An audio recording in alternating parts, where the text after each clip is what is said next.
से बाहाना युधिष्ठिर महाराज भीमसेन अर्जुन नकुल सहदेव पंच पांडव अनेक ऋषि मुनि सहित भगवान कृष्ण पितामह भीष्म को दर्शन देवाई गए।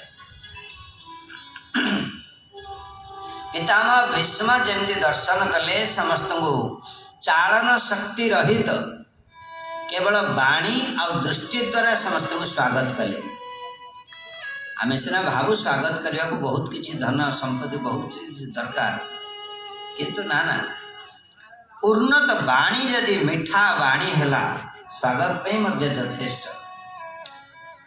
तेणु समस्त को प्रणाम कहले स्वागत कले पितामह भीष्म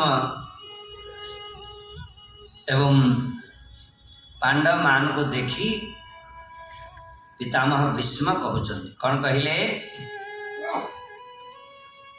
कि अहो कष्टम अहो अन्यायं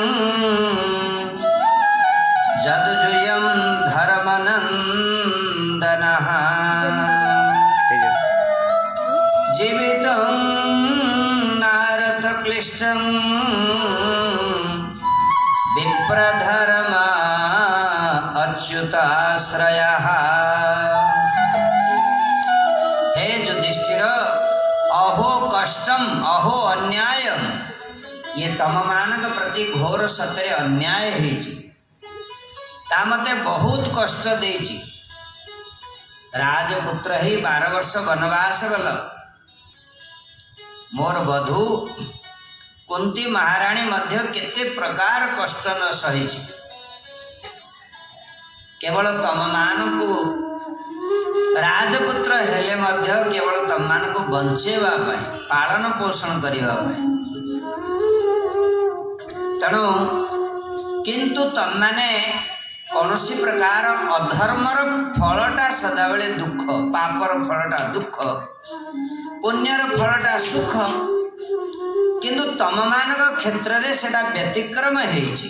हे महाराज, तमे कौनसी जन्म रे पाप करिच बोल जे दुख पाइल, आ पुण्य तमे जीवन रोजगार करिन तार परिणामटा हला से कथा नुह। तमे जो चिंता करुच वास्तव रे तमे तो धर्म अच्युत ब्राह्मण को आश्रय करिच, तथापि तममान जीवन रे एभली घटना घटिला। तेणुकर एटा घोर अन्याय घोर कष्ट। किंतु हे महाराज, तमे किंतु जहा किछि भावुच जे तम जोगु अनेक अन्याय हे गला, अनेक स्त्री विधवा